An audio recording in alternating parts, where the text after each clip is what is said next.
Chapter 16. Without IAmNess, the Absolute does not know it is.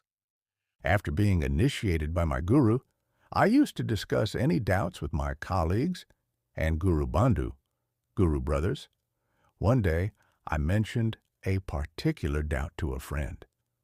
During one of our guru's talks, my friend put across my question to the guru. The guru inquired whose doubt it was, and my friend replied, "It is Maharaj's." Our guru suddenly sprang up and said, "What, a doubt for you?" He did not say anything more about it, but from that moment, if ever a doubt appeared, the answer would also appear. Intuition comes according to the person sitting in front of me.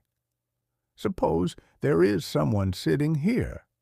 I may not ask him any questions directly, but may put a question to someone else instead.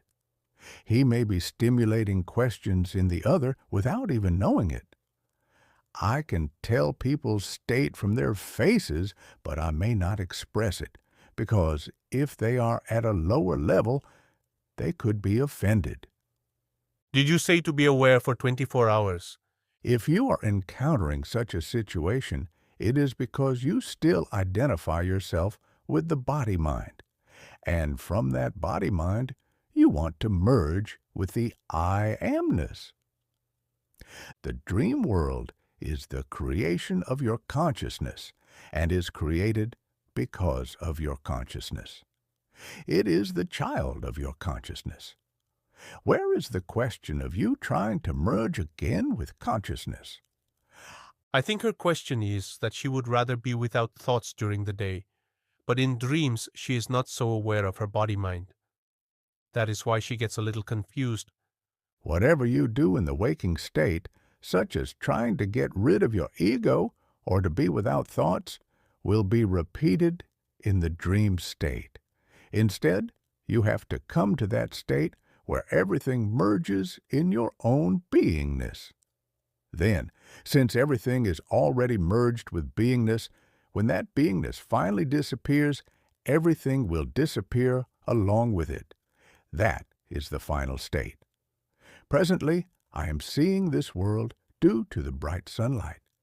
But if a heavy cloud were to suddenly appear and block the sun, everything would disappear. This creation is without a womb. Similarly, this world in the waking state is created without a womb. There is no conception, no delivery, and no creation. The individual consciousness is working during the waking state. When you go to sleep, you think that consciousness also goes to sleep, but the universal consciousness is working even when you are asleep. It is the individual consciousness in the personality that goes to sleep. Therefore, the personality does not realize that the universal consciousness is still working, or that the entire universe is always working. Is it the universal consciousness or the individual consciousness that creates? These questions arise because of the conditioning of egoism. When you are in the I-Amness, there is no egoism. It is completely liquidated. Consciousness appears, is seen, and then again is gone. It is like the air in the sky. The mistake happens because we consider that consciousness to be the individual consciousness. Consciousness means universal consciousness.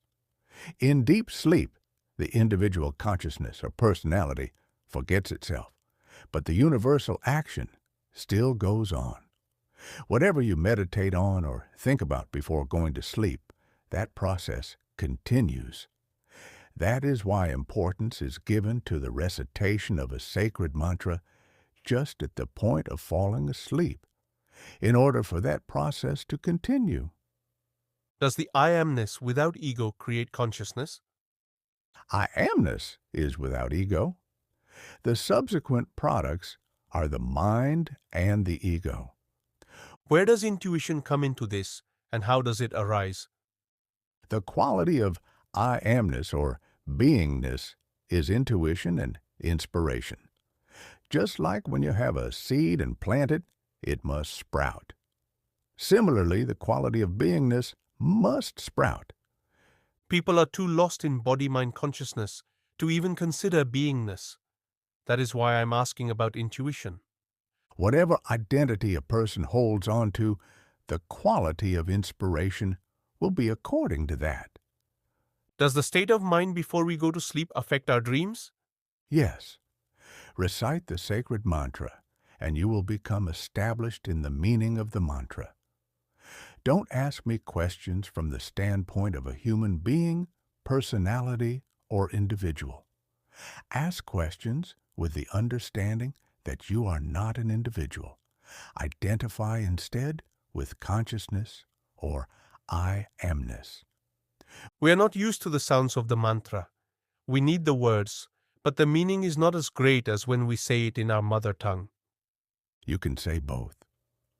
You are a teacher, and I want to talk to you. From what I can see, the mind is that which maintains that separateness which we call reality. Before I am that, I am. You are giving all the importance to the mind, and think the mind is making all the difference. I am comes first. So I am must be the source of the mind.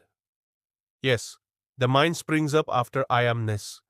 But this I amness is observed by the Absolute, together with all of that action. Yesterday we spoke about the two parts of the incense stick, the top end being the spark full of activity, and the other end that is still and watching. The active part is called Maya, and is due to the mind. The inactive part is the I amness, or Purusha, which is just watching. Only when you identify with that which is stationary, the Purusha, can you become the watcher of the I amness and all of its activities. Without this I amness, the Absolute does not know that it is. Watching is not deliberate. Watching happens to the Absolute only with the appearance of the I amness. The I amness, like binoculars, must be there and available for watching to happen. If you are suggesting a position as the watcher, does it make any difference what the activities are? How does choice relate to that, if at all? Whatever activities happen only because of your I amness. They make no impression on that I amness. Judgments like good and bad are aspects of the mind, but if you are one with that I amness, then at that stage the mind is not there. This universal consciousness which you speak about, is it the same as the inner guru or Satguru? If you are talking from the standpoint of a body-mind, an individual, or a human being, then you are going to compare Satguru with that universal consciousness. But if you become that, from the Absolute standpoint, everything is one.